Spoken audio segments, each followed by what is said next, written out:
Okay friends, good morning. So shall we continue the problems? Yesterday we last class, not yesterday. In the last class we have solved up to 5 problems for the in the capacitance. So today it will take another 1 hour to complete that problems in a capacitance. So today I will write the next problem. Okay, so it is a different type of problem. Two capacitors connected in series has an effective capacitance of 12 by 7 microfarad. Two capacitors connected in series. So series anta tagondaga CS anta barkontini. Adradu capacitance kottidare, that is 12 by 7 microfarad. When the same capacitors are connected in parallel, their effective capacitance is found to be 7 microfarad. So parallel connect ಮಾಡಿದಾಗ ಅದು 7 microfarad ಬರ್ತಿದೆ. Okay, calculate the value of individual ಕೆಪಾಸಿಟೆನ್ಸಸ್ ಅಂತ ಕೇಳಿದ್ದಾರೆ. So ಇಷ್ಟೊತ್ತು ಏನಾಗ್ತಿತ್ತು ಅಂತಂದ್ರೆ different individual capacitors ಕೊಟ್ಟು combination calculate ಮಾಡಿ, ಸೀರೀಸ್ ಇದ್ರೆ ಸೀರೀಸ್, ಪ್ಯಾರಲಲ್ ಇದ್ರೆ ಪ್ಯಾರಲಲ್ ಎಫೆಕ್ಟಿವ್ ಕೆಪಾಸಿಟೆನ್ಸ್ ನ ಕ್ಯಾಲ್ಕುಲೇಟ್ ಮಾಡಿ ಅಂತ ಹೇಳ್ತಿದ್ರು. ಈಗ ಏನ್ ಮಾಡಿದ್ದಾರೆ, ಎಫೆಕ್ಟಿವ್ ಕೆಪಾಸಿಟೆನ್ಸ್ ಕೊಟ್ಬಿಟ್ಟು ಇಂಡಿವಿಜುವಲ್ ಕೆಪಾಸಿಟೆನ್ಸ್ ನ ಕ್ಯಾಲ್ಕುಲೇಟ್ ಮಾಡಿ ಅಂತ ಹೇಳ್ತಿದ್ದಾರೆ. So which means that C1 and C2 ನ ಕ್ಯಾಲ್ಕುಲೇಟ್ ಮಾಡಿ ಅಂತ, C1 and C2 question mark. Okay, so ಇದಕ್ಕೆ ಯಾವ ರೀತಿ ಸಾಲ್ವ್ ಮಾಡಬೇಕು ಅಂತ ನೋಡೋಣ. ಇದು we have already known that formula ಗೊತ್ತಿದೆ, ಏನು? CP parallel combination, that is C1 plus C2. ಅದು ಕೊಟ್ಬಿಟ್ಟಿದ್ದಾರೆ. ಎಷ್ಟಿದೆ? 7 microfarad ಇದೆ. 7 microfarad. Treat it as equation number 1. Okay, ಈಗ ಇಂಡಿವಿಜುವಲ್ ಕೆಪಾಸಿಟೆನ್ಸ್ ಕ್ಯಾಲ್ಕುಲೇಟ್ ಮಾಡಬೇಕು. ಇಲ್ಲಿ C1 plus C2 is equal to 7 ಅನ್ನೋದು ಅದಕ್ಕೆ ಬಂದ್ಬಿಡ್ತು ಈಗ. Okay, so similarly we have that CS is equal to C1 C2 divided by C1 plus C2 ಅಂತ ಗೊತ್ತಿದೆ ನಮಗೆ. Okay, series combination. ನಾವು CS ಕೊಟ್ಟಿದ್ದಾನೆ, ಎಷ್ಟಿದೆ? 12 by 7 is equal to C1 C2 divided by C1 plus C2 ಅಂದ್ರೆ ಎಷ್ಟಿದೆ? that is 7 microfarad ಇದೆ. 7 microfarad. Okay, so ಆಗ ಇದು 7 ಕ್ಯಾನ್ಸಲ್ ಆಗುತ್ತೆ. C1 C2 ಎಷ್ಟಿದೆ? 12 microfarad ಬರುತ್ತೆ. 12 microfarad. ಓಕೆ, ಇದು treat it as equation number 2. ಇಲ್ಲಿ ಸಾಲ್ವ್ ಬೈ ಈಕ್ವೇಶನ್ ಮೆಥಡ್ ಬೇಕು ಅಂದ್ರೆ ಇಲ್ಲಿ C1 plus C2 is equal to 7 ಅನ್ನೋದಿದೆ ಒಂದು ಈಕ್ವೇಶನ್. ಇನ್ನೊಂದು ಅದೇ ತರದ ಈಕ್ವೇಶನ್ ಸಿಕ್ಕಿದ್ರೆ we can solve the same kind of problem. Okay, ಅದಕ್ಕೆ we have the formula. ನೀವು ಆಲ್ರೆಡಿ ಗೊತ್ತಿದೆ ನಿಮಗೆ ಫಾರ್ಮುಲಾ. what is that ಅಂದ್ರೆ C1 minus C2 whole square is equal to, ಇದನ್ನ we can write that C1 plus C2 whole square minus 4C1 C2 ಅಂತ ಬರೀಬಹುದು. C1 plus C2 whole square minus 4C1 plus C2. ಯಾವ ರೀತಿ ಅಂತಂದ್ರೆ simple ಆಗಿ ಅಲ್ಲೇ solve ಮಾಡಿ ಇದು ಮಾಡ್ಬಿಡ್ತೀನಿ. C1 plus C2 whole square ಅಂತಂದ್ರೆ C1 square plus C2 square plus 2C1 C2 minus 4C1 C2 ಅಂತಿದೆ. ಇಲ್ಲೇ ಇರೋದನ್ನು ಬರ್ಕೊಂಡಿದ್ದೀವಿ.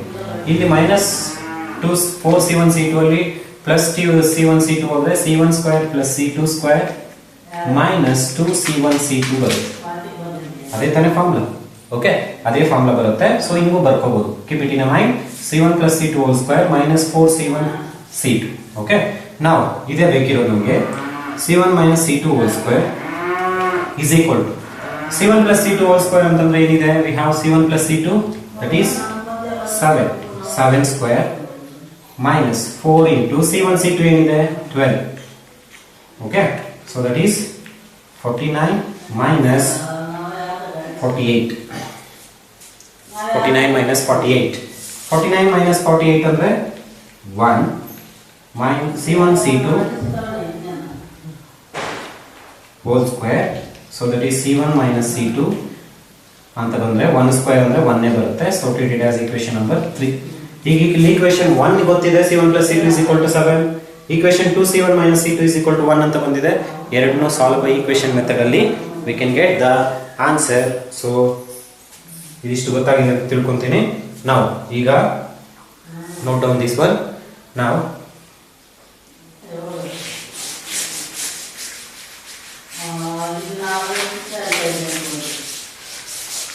ನಾವು ಒಂದು ಕಡೆ ಬರ್ಕೊಂಡ್ಬಿಡೋಣ. C1 plus C2 ಅಂತ ಎಷ್ಟಿದೆ?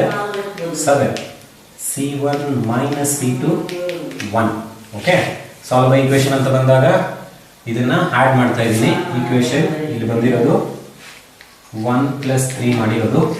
1 plus 3 ಮಾಡಿದಾಗ C1 2C1 plus C1 minus C2 cancel ಆಗುತ್ತೆ. 2C1 is equal to 8.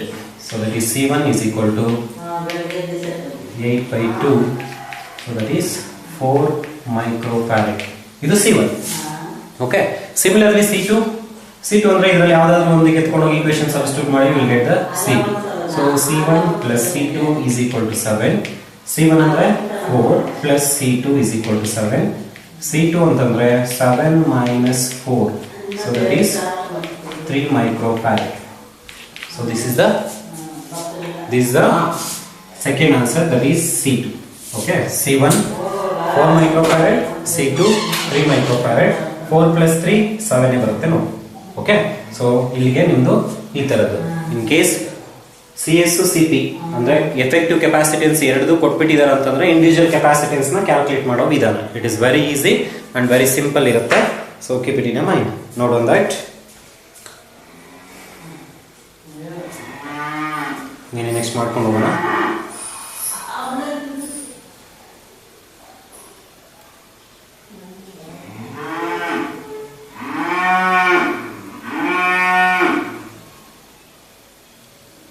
Clear? Okay. Next one.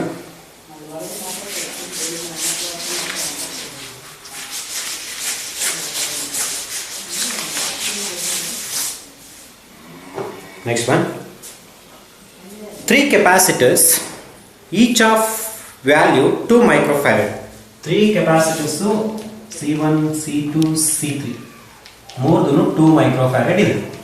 2 microfarad are given in how many ways you can connect them and find their effective capacitance in each case. ಎಷ್ಟು possibilities, ಈಗ ನಿಮ್ಮ ಹತ್ರ 3 capacitors ಕೊಟ್ಬಿಟ್ರೆ ಎಷ್ಟು possible ways ಅಲ್ಲಿ ಅದನ್ನ connect ಮಾಡ್ತೀರಾ ಹೇಳಿ, ಮತ್ತೆ ಅದರ ಎಫೆಕ್ಟಿವ್ ಕೆಪಾಸಿಟೆನ್ಸ್ ಏನೇನಾಗುತ್ತೆ ಅನ್ನೋದನ್ನ ಕ್ಯಾಲ್ಕುಲೇಟ್ ಮಾಡಿ ಅಂತ ಹೇಳ್ತಿದ್ದಾರೆ. ಈಗ ನಿಮ್ಮ ಹತ್ರ 3 ಕೆಪಾಸಿಟರ್ಸ್ ಕೊಟ್ಬಿಟ್ಟಿದ್ದೀನಿ, 3 2 ಮೈಕ್ರೋಫ್ಯಾರಡ್ ಇದೆ. ಅದನ್ನು ಎಷ್ಟು ವಿಧದಲ್ಲಿ ಕನೆಕ್ಟ್ ಮಾಡ್ಬೋದು? ಒಂದು ಕಂಪ್ಲೀಟ್ ಸೀರೀಸ್ ಆಗಿ ಮಾಡ್ಬೋದು, ಇನ್ನೊಂದು ಕಂಪ್ಲೀಟ್ ಪ್ಯಾರಲಲ್ ಆಗಿ ಮಾಡ್ಬೋದು, ಇನ್ನ 2 ಪಾಸಿಬಿಲಿಟೀಸ್ ಇದೆ. ಸೊ ಹಾಗಾದ್ರೆ ಎಷ್ಟು ಪಾಸಿಬಿಲಿಟೀಸ್ ಇದೆ? 4 ಪಾಸಿಬಲ್ ವೇಸ್ ಇದೆ. 4 ಪಾಸಿಬಲ್ ವೇಸ್. ಅದರಲ್ಲಿ 2 ಆಲ್ರೆಡಿ ನಿಮ್ಗೆ ಗೊತ್ತಿದೆ. ಸೊ 4 ಪಾಸಿಬಲ್ ವೇಸ್ ಒಂದೊಂದೇ ನೋಡೋಣ. First one complete series. So total series. Total series. So series ಅಂತ ಬಂದಾಗ 1/CS is equal to 1/C1 plus 1/C2 plus 1/C3. ಈಗ ಎಲ್ಲ ಐಡೆಂಟಿಕಲ್ ಇರೋದಕ್ಕೆ so CS is equal to C/N ಅಂತ ಬರುತ್ತೆ. ಸೊ C ವ್ಯಾಲ್ಯೂ ಆಲ್ರೆಡಿ ಗೊತ್ತಿದೆ, 2 microfarad. N number of capacitors ಎಷ್ಟಿದೆ? 3 ಇದೆ. So 2/3 microfarad. ಇದು ಕಂಪ್ಲೀಟ್ ಸೀರೀಸ್. ಅದೇ ರೀತಿ ಕಂಪ್ಲೀಟ್ ಪ್ಯಾರಲಲ್ ಮಾಡಿ, total parallel.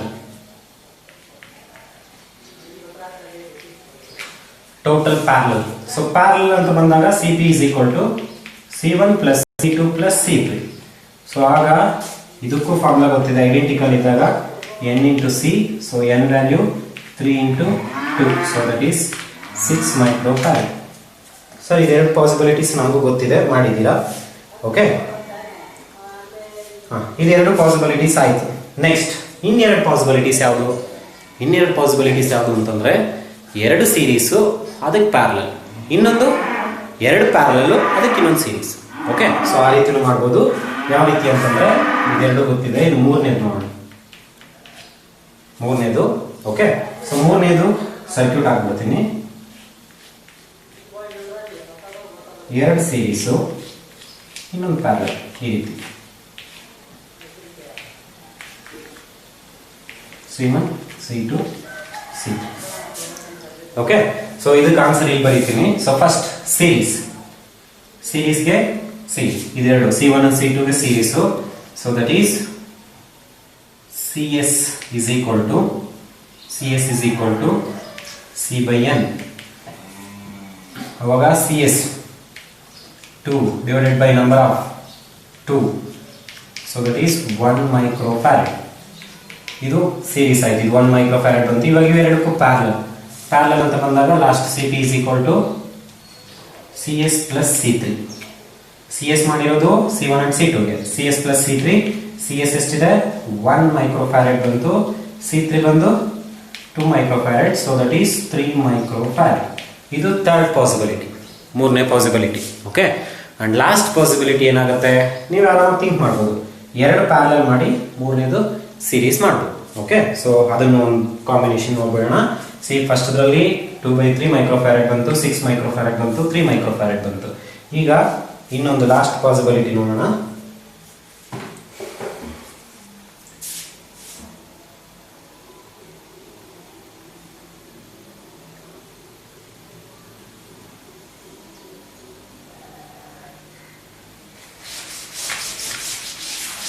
Last one 4 possible ಅಲ್ಲಿ 3 ಪಾಸಿಬಿಲಿಟಿ ಆಯಿತು. ಅಂಡ್ ಲಾಸ್ಟ್ ಒನ್ ಸರ್ಕ್ಯೂಟ್ ನೋಡಿ.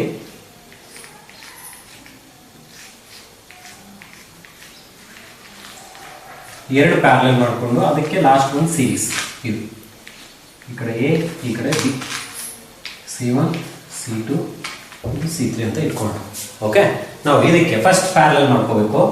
Parallel, so that is CP is equal to C1 plus C2. 2C ಅಂತ MC ಅಂತ ಹಾಕೋಬಹುದು, ಪ್ರಾಬ್ಲಮ್ ಇಲ್ಲ. So 2 plus 2, so that is 4 microfarad. ಇದು 4 ಆಯ್ತು, ಇದಿಷ್ಟು. ಈಗ ಅಗೇನ್ ಸೀರೀಸ್ ಮಾಡ್ಕೋಬೇಕು. CS is equal to CP into C3 divided by CP plus C3. CP ಎಷ್ಟಿದೆ, so that is 4 into C3 2 divided by 4 plus 2, so that is 4 2s are 8 divided by 6, so that is 4/3 microfarad. ಇದು ನಾಲ್ಕನೇ possible way. Okay, ಇದಿಷ್ಟೇ ಬರೋದು. ಇದರಲ್ಲಿ 4 possibility, 3 identical ಇತ್ತು ಅಂತಂದ್ರೆ 3 identical ಕೆಪಾಸಿಟರ್ಸ್ನ 4 possible ವೇಯಲ್ಲಿ connect ಮಾಡ್ಬೋದು. Okay, so this is your problem. Next, find the effective capacitance across A and B in the following figure. Figure ಕೊಟ್ಟಿದ್ದಾರೆ, ನೋಡೋಣ ಎಫೆಕ್ಟಿವ್ ಕೆಪಾಸಿಟೆನ್ಸ್ ನ ಹೆಂಗೆ ಕ್ಯಾಲ್ಕುಲೇಟ್ ಮಾಡಬೇಕು ಅಂತ ಹೇಳ್ಬಿಟ್ಟು.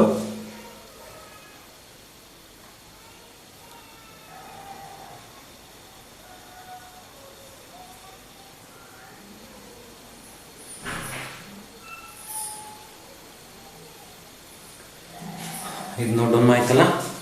ಓಕೆ, ನೆಕ್ಸ್ಟ್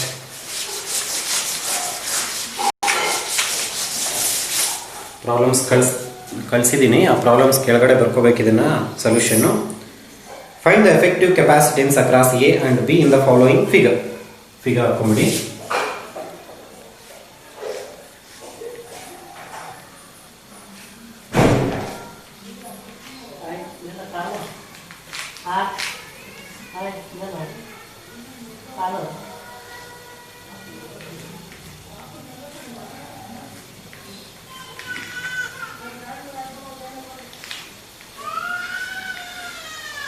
ಈ ರೀತಿ ಕೊಟ್ಟಿದ್ದಾರೆ. ಓಕೆ, ಸೊ ಇದರಲ್ಲಿ C1 C2 C3. C1 ಬಂದು 3 microfarad ಕೊಟ್ಟಿದ್ದಾರೆ, C2 4 microfarad, C3 1 microfarad. ಇದು C6 ಬಂದು 3 microfarad ಕೊಟ್ಟಿದ್ದಾರೆ, C4 2 microfarad ಇದೆ, C5 7 microfarad. ಇದು C5 ಈ ರೀತಿ ಕೊಟ್ಟಿದ್ದಾನೆ. ಓಕೆ, ಇದರಿಂದ ಎಫೆಕ್ಟಿವ್ ಕೆಪಾಸಿಟೆನ್ಸ್ ನ ಫೈಂಡ್ ಔಟ್ ಮಾಡಬೇಕು. ಇಲ್ಲಿ ಇದು ಎ, ಇದು B. Effective capacitance between A and B. Okay, so ಇದಿಷ್ಟು ಪ್ರಾಬ್ಲಮ್ ವೆರಿ ಸಿಂಪಲ್ ಇದೆ, ಬಟ್ ಡಯಾಗ್ರಾಮ್ ಅರ್ಥ ಮಾಡ್ಕೊಂಡ್ಬಿಟ್ರೆ ಈಸಿಯಾಗಿ ಗೊತ್ತಾಗ್ಬಿಡುತ್ತೆ ನಿಮಗೆ. C 2 or more capacitors connected end to end, that is we called series ಅಂತ ತಗೊಂತೀವಿ. ಇಲ್ಲಿ C1 C2 C3 ನ ಸೀರೀಸ್ ಮಾಡ್ಕೊಂಬೇಡ, ಐಡೆಂಟಿಕಲ್ ಇಲ್ಲ. ಸೊ ಫಾರ್ಮುಲಾ ಅಪ್ಲೈ ಮಾಡಿದ್ರೆ ಗೊತ್ತಾಗುತ್ತೆ. ಇದು ಮೂರನ್ನು ಸೀರೀಸ್ ಮಾಡ್ಕೊಳ್ಳೋಣ, ಅವಾಗೆಲ್ಲ ಏನಾಗುತ್ತೆ ಇಲ್ಲಿ ಬರುತ್ತೆ ಕೆಪಾಸಿಟರ್. ಇಲ್ಲಿ ಕೆಪಾಸಿಟರ್ ಬಂದಾಗ ಇದಕ್ಕೂ ಇದಕ್ಕೂ ಪ್ಯಾರಲಲ್ ಆಯಿತು, ಅವಾಗ ಇದೇನಾಗುತ್ತೆ ಇಲ್ಲಿ ಬರುತ್ತೆ. ಓಕೆ, ಆಮೇಲೆ ಇದಕ್ಕೂ ಇದಕ್ಕೂ ಇದಕ್ಕೂ ಸೀರೀಸ್ ಮಾಡ್ಕೊಂಡ್ರೆ ಆಯ್ತು. ಕ್ಲಿಯರ್? ಅಷ್ಟೇ ಬರೋದು ಈ problem. Okay, so one by one ನೋಡೋಣ. First condition, C1, C2 and C3 are series. End to end connect ಆಗಿದೆ, so that's why it is series. So C1, C2, C3 are series ಅಂತ ತಗೊಂಡಾಗ 1 by CS is equal to 1 by C1 plus 1 by C2 plus 1 by C3. Formula. Now 1 by CS is equal to 1 divided by C1 ಏನಿದೆ 3 plus 1 by 4 plus 1 by 1. Okay, so 1 by CS is equal to 1 by 3. So ಇದಕ್ಕೆಲ್ಲ LCM 3 4 12 ಬರುತ್ತೆ, 12. Okay, so ಇಲ್ಲಿ 4 plus 3 plus 12, 4 plus 3 plus 12, so that is 19 by 12. 19 by 12 microfarad. Okay, so ಇದೆಲ್ಲ ಇಲ್ಲಿಗೆ ಹೋಯ್ತು. ಇದು ಬೇಕಾದ್ರೆ diagram ಹಾಕೋಣ. ಫ್ಲೋ ಡಯಾಗ್ರಾಮ್ ನಿಮ್ಗೆ ಆಲ್ರೆಡಿ ಪ್ರಾಕ್ಟೀಸ್ ಇದೆ. ಫ್ಲೋ ಡಯಾಗ್ರಾಮ್ ಏನು ಬರುತ್ತೆ ಅಂತಂದರೆ, ಇಲ್ಲಿಂದ ಇಲ್ಲಿಗೆ ಇದು ಹಿಂಗೆ ಬಂತು, ಇದು ಹಿಂಗೆ ಬಂತು, ಮಧ್ಯದಲ್ಲಿ ಹಿಂಗೆ ಬಂದಿದೆ. ಓಕೆ, ಇದು 19 by 12 ಮೈಕ್ರೋಫ್ಯಾರಡ್ ಬಂದಿದೆ. ಹೀಗಿದ್ದು ನೋಡಿ, ಇದು ಪ್ಯಾರಲಲ್ ಇದೆ. ಇದು ಪ್ಯಾರಲಲ್ ಮಾಡ್ಕೊಂಡ್ಬಿಟ್ಟಿದ್ದೀವಿ ಅಂತಂದ್ರೆ ಆಟೋಮೆಟಿಕಲಿ ಇಲ್ಲಿ ಹೊರಟೋಗುತ್ತದು, ಅವಾಗ ಸೀರೀಸ್ ಲಾಸ್ಟ್ ಸೀರೀಸ್ ಬರುತ್ತೆ. ಓಕೆ, ಆ್ಯಂಡ್ ಸೆಕೆಂಡ್ ಕಂಡೀಷನ್ ಯಾವ್ಯಾವುದು? That is C6 and CS. We have the sorry, ಇದು 12 by 90. 12 by 90 ಯಾಕೆಂದರೆ ಇದು 1 by CS ಇದೆ. CS is equal to 12 by 90. 12 by 90 microfarad ಬರುತ್ತೆ. That's right, 12 by 90 ಮೈಕ್ರೋಫ್ಯಾರಡ್ ಇದು. Okay, next ಈಗ ಏನು ಮಾಡಬೇಕು? C6 ಮತ್ತು CS ನ ಪ್ಯಾರಲಲ್ ಮಾಡ್ಕೋಬೇಕು. C6 ಮತ್ತು CS ನ ಪ್ಯಾರಲಲ್ ಮಾಡೋಣ. Second condition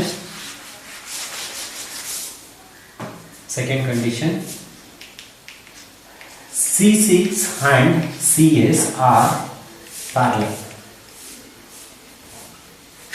C6 and CS are parallel. So parallel ಅಂತ ಬಂದಾಗ CP is equal to C6 plus CS. CP is C6 ಎಷ್ಟಿದೆ? 3 ಇದೆ. 3 plus 12 by 19.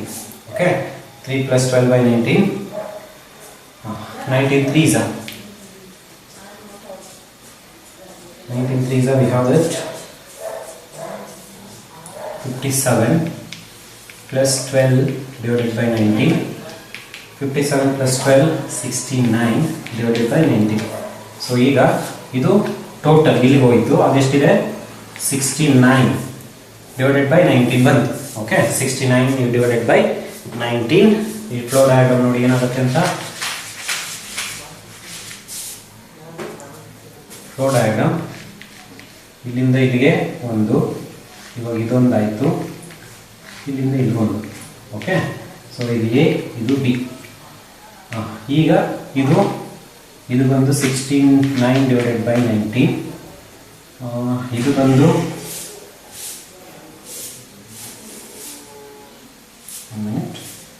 ಇದು ಒಂದು 7, ಇದು ಒಂದು 4 2 ಹಿಂಗಿದೆ. Okay, and last combination is again end to end connection ಇದೆ. So that is series. ಅದೇ ಲಾಸ್ಟ್ ಕಾಂಬಿನೇಷನ್. ಸೊ ಸೀರೀಸ್ ಮಾಡ್ಕೊಳ್ಳೋದು.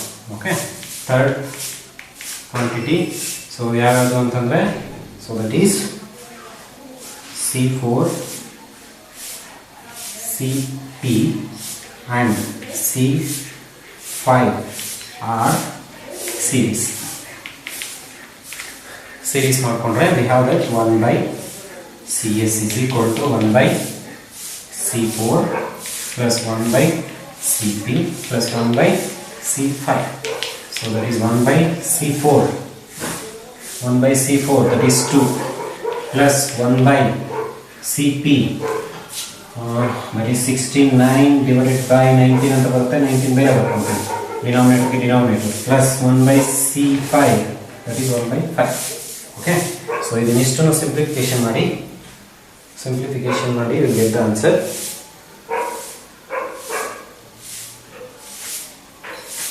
so last answer ಬರೀತೀನಿ ಪ್ರಾಬ್ಲಮ್ ಅನ್ನ ಸಿಂಪ್ಲಿಫಿಕೇಶನ್ ಮಾಡ್ಕೊಂತೀರಾ CS is equal to 1.089 microfarad ಬರುತ್ತೆ ಆಲ್ರೆಡಿ ಟ್ಯಾಲಿ ಮಾಡಿದ್ದೀನಿ ಆನ್ಸರ್ ಕರೆಕ್ಟ್ ಆಗಿದೆ ಅದು so that is 1.089 microfarad okay so ಇದು ಒಂದು ಪ್ರಾಬ್ಲಮ್ ಇದು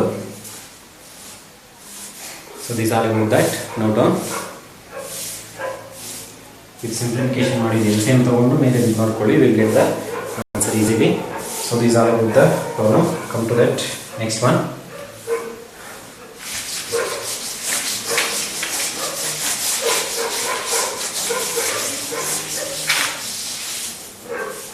ಪ್ರಾಬ್ಲಮ್ ಯಾವುದು ಅಂತ ನೀಟಾಗಿ ಇದು ಮಾಡ್ಕೊಳ್ಳಿ next one A 12 picofarad capacitor is connected to a 50 volt battery ಒಂದು ಕೆಪಾಸಿಟರ್ ಕೊಟ್ಟಿದ್ದಾರೆ ದಟ್ ಈಸ್ 12 picofarad ಇದೆ pico ಅಂದರೆ 10 power minus 12 ಅಂತ ಹೇಳ್ಬಿಟ್ಟು 12 picofarad capacitor is connected to a 50 volt battery how much electrostatic energy is stored in it how much so source ಕೊಟ್ಟಿದ್ದಾರೆ that is volt 50 volt ಇದೆ how much electrostatic energy stored in it so already ಗೊತ್ತಿದೆ capacitor is a device used to store the charges and electrical energy ಅಂತ ಹೇಳಿದೀನಿ okay so ಇದರಲ್ಲಿ energy ಎಷ್ಟು store ಆಗಿದೆ ಅನ್ನೋದನ್ನ calculate ಮಾಡಿ ಅಂತ ಹೇಳ್ತಾ ಇದ್ದಾರೆ ನಮ್ಗೆ ಆಲ್ರೆಡಿ ಗೊತ್ತಿದೆ so we have energy stored in the capacitor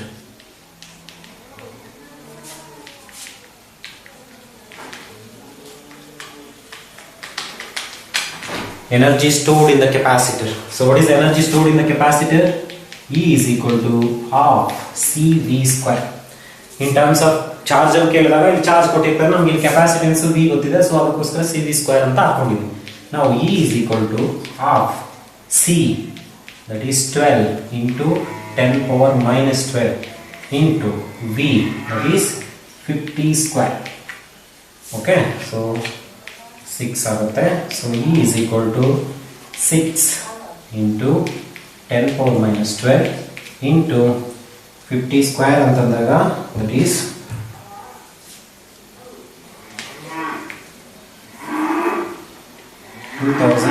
25 50 into 50 2500 so E is equal to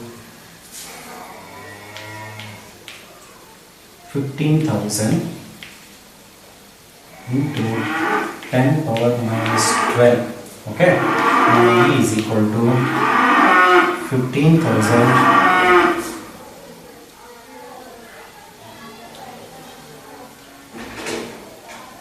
15 into 10 power 1 2 3 minus 9 ಆಗುತ್ತೆ so that is E is equal to 15 nano joule ಅಂತ ಬರೀಬೋದು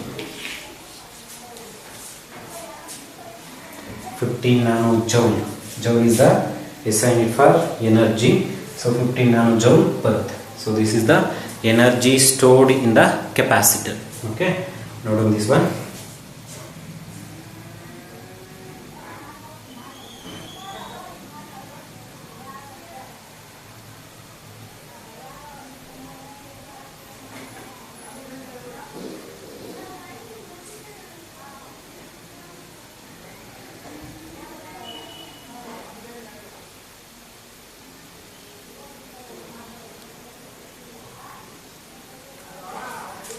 okay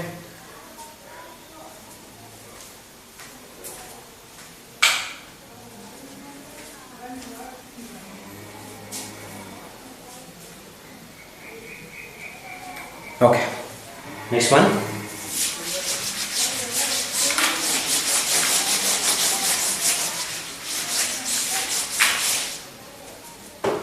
very important problem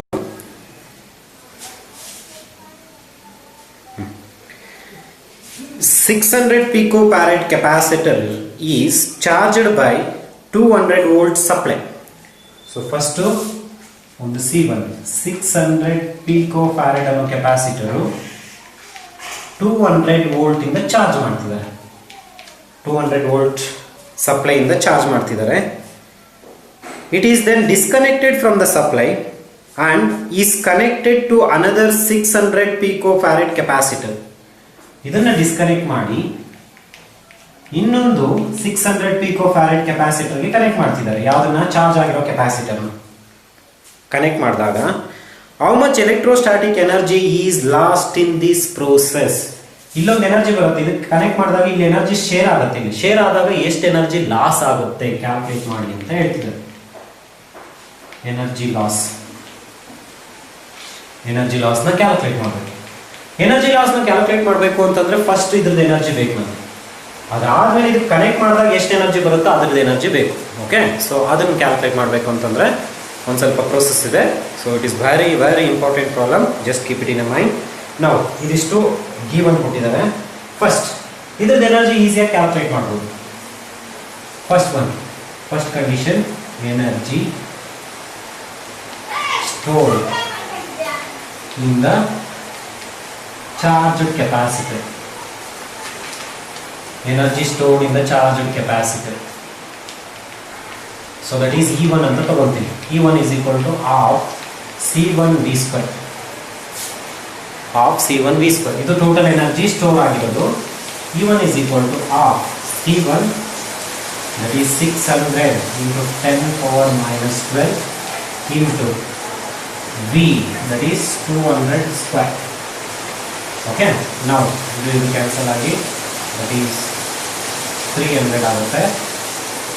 So E1 is equal to 300 into 10 power minus 12 into, so that is 4000.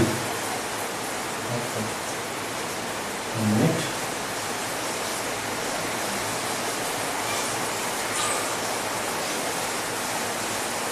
It is 40,000 ಬರುತ್ತೆ.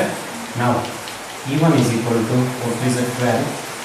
ಇನ್ನೊಂದು 2 0 ಅದೊಂದು 4 0 ಇಷ್ಟು ಹಾಕೊಂಡು. Okay, so that is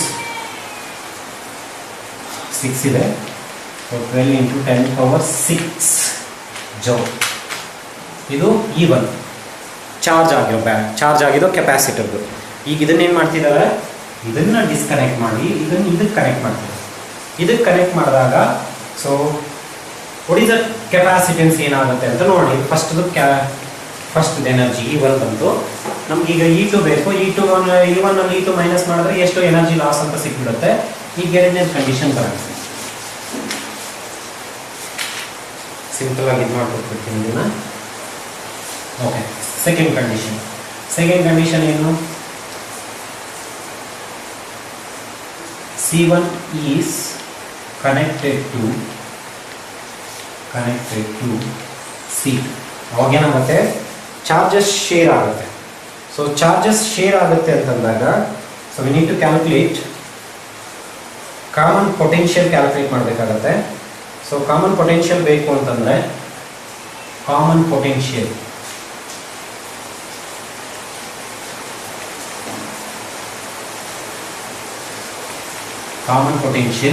is equal to total charge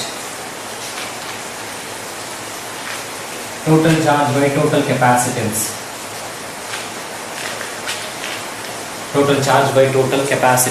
Okay, so V is equal to same adene C is equal to Q by V, or V is equal to Q by C agutte. Adene problem here. Okay, Q by C. Charge ಗೊತ್ತಿಲ್ವಲ್ಲ sir? Charge ಗೊತ್ತಿಲ್ಲ. So ಅದನ್ನು calculate ಮಾಡೋದಕ್ಕೆ we have the formula. ಇದನ್ನೇ ಫಸ್ಟಲ್ಲೇ charge ಇದೇ charge ಅಂತ ಈಗ share ಮಾಡ್ತಾರೆ. ಸೊ ಅದಕ್ಕೋಸ್ಕರ ಕ್ಯೂ ಟೋಟಲ್ ಚಾರ್ಜ್ ಮಾಡಿ. Total charge is Q is equal to C1 into V1. CV ನಲ್ಲಿ. Okay, C1 that is 600 picofarad 10 power minus 12 into 200. So that is 6 to the 12. So that is 1,20,000 into 10 power minus 12 coulomb ಇಷ್ಟು ಬರುತ್ತೆ charge. Total charge ಬಂದು total capacitance ಸಿಗುತ್ತೆ. So C that is common potential, ಇಲ್ಲಿಂದ ಇದೆ common potential is equal to total charge ಎಷ್ಟು ಬರುತ್ತೆ, that is 12 into 10 power minus 12 divided by total capacitance 600, C1 plus C2, 600 plus 600 into 10 power minus 12 picofarad. ಅದು ಎರಡು cancel ಮಾಡ್ಕೊಳ್ಳಿ. 600 that is divided by 1200. ಎರಡು ಸೊನ್ನೆ cancel, ಇದು 100 ಇದು ಹೋಗುತ್ತೆ. So 100 common potential is 100 volt. 100 volt common potential ಬಂತು ಅಂತಂದರೆ we can calculate the energy stored in C2. ಇದರಲ್ಲಿ energy stored in after the disconnection, after that energy store ಏನಾಗಿರುತ್ತೆ ಅನ್ನೋದನ್ನ ಈಗ ಈಸಿಯಾಗಿ ಕ್ಯಾಲ್ಕುಲೇಟ್ ಮಾಡ್ಬೋದು. 100 ವೋಲ್ಟ್ ಬಂದಿದೆ. ಸೊ ಈಗ next very easy, energy stored after C1 C2 is connected. ಇದಿಷ್ಟೇ common potential, total charge by total capacitance. ಅದನ್ನೇ total charge by total capacitance ಇದನ್ನ ಈ ರೀತಿ ಕ್ಯಾಲ್ಕುಲೇಟ್ ಮಾಡ್ಕೊಂತೀವಿ ನಾವು.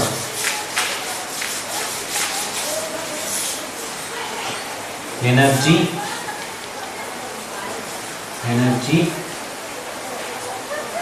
On C1 and C2, C1 C2 ಎರಡು ಕನೆಕ್ಟ್ ಆಗಿದ್ದಾಗ, so that is E2 is equal to half into ಇಲ್ಲಿ ಎರಡು ಕನೆಕ್ಟ್ ಆಗಿದೆ. So that's why C1 plus C2 into V common potential V square. Okay, ಇದು total capacitance ಬರುತ್ತೆ. ನಾವು E2 is equal to half into C1 plus C2, that is 600 plus 600, 1200 into 10 power minus 12 into common potential 100 square. Okay, now E2 is equal to 600 ಹೋಗುತ್ತೆ. So that is 600 into 10 power minus 12 into 10,000. So E2 is equal to 6, that is into 10 power minus 12. So E2 is equal to 6 into 10 power minus 6 joule ಆಗುತ್ತೆ. Okay, E1 ಎಷ್ಟು ಬಂತು, 12 ಬಂದಿದೆ, E2 6 ಬಂದಿದೆ. Okay, so ಈಗ energy loss, very important problem ನೋಡ್ಕೊಳ್ಳಿ. Energy loss is equal to E2 minus E1. So E2 ಎಷ್ಟಿದೆ, sorry E1 minus E2, initial minus final ತಗೋಣ.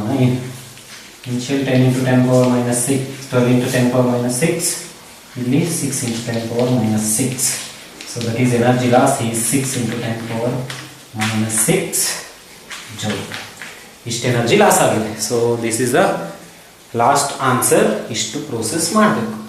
Okay, so energy loss ಎಷ್ಟಾಗಿದೆ ಅಂತ ಕ್ಯಾಲ್ಕುಲೇಟ್ ಮಾಡಬೇಕು ಅಂದರೆ ಫಸ್ಟು ಎನರ್ಜಿ ಎಷ್ಟಿದೆ, next ಅದಾದಮೇಲೆ ಕಾಮನ್ ಪೊಟೆನ್ಷಿಯಲ್ ಏನು ಬರುತ್ತೆ, ಕಾಮನ್ ಪೊಟೆನ್ಷಿಯಲ್ ಬಂದಮೇಲೆ ಎನರ್ಜಿ ಏನಾಗುತ್ತೆ, ನೆಕ್ಸ್ಟ್ ಎನರ್ಜಿ ಅವೆರಡರಲ್ಲೂ ಮೈನಸ್ ಮಾಡಿದ್ರೆ you will get the last answer, that is 6 into 10 power minus 2. So very important for 5 marks. Okay, so just ನೋಡೋಣ.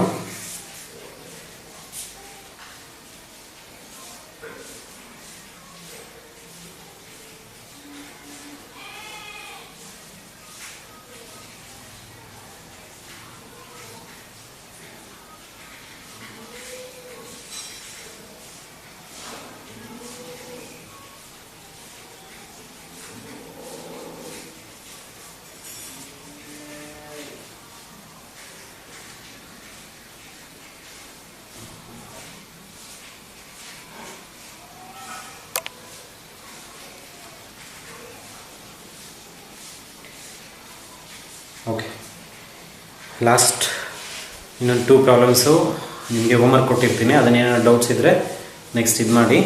ಸೊ ಅದರಲ್ಲಿ ಮೆನ್ಷನ್ ಮಾಡೇ ಕೊಡ್ತೀನಿ PDF ಅಲ್ಲಿ ಹೋಮ್ವರ್ಕ್ ಅಂತ ಹೇಳ್ಬಿಟ್ಟು, ಇಲ್ಲಾಂದರೆ ಡಯಾಗ್ರಾಮ್ ಹಾಕ್ತೀನಿ, ಅದನ್ನು ಹೋಮ್ವರ್ಕ್ ಬರ್ಕೊಂಬಿಡಿ ನೆಕ್ಸ್ಟ್ ಇದಕ್ಕೆ. ಓಕೆ, ಇದಿಷ್ಟು ಟೈಪ್ಸ್ ಇಷ್ಟೇ ಕೇಳೋದು. ನೆಕ್ಸ್ಟ್ ಹೋಮ್ವರ್ಕು ಇದೆರಡು ಪ್ರಾಬ್ಲಮ್ ಮಾಡಿ.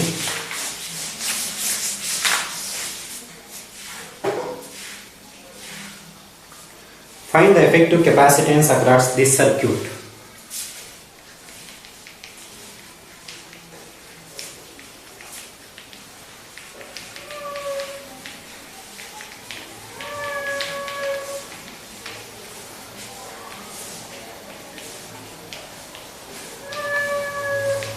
Find the effective capacitance across the circuit. Circuit ಕೊಟ್ಟಿದ್ದಾರೆ.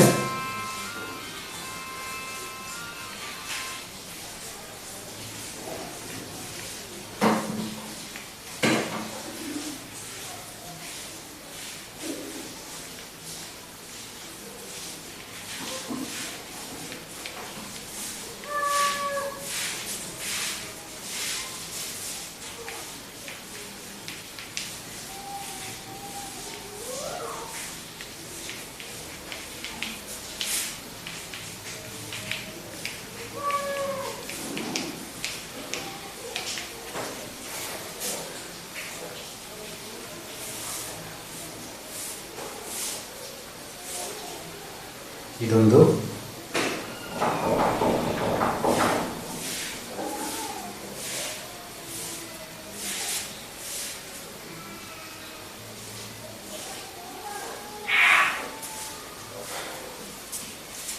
ಇದನ್ನು ನೋಟ್ ಮಾಡ್ಕೊಳ್ಳಿ. ನೆಕ್ಸ್ಟ್ ಒನ್ ಇದೇನೆ ಎರಡೂ ಇದೊಂದು. Next same find the effective capacitance.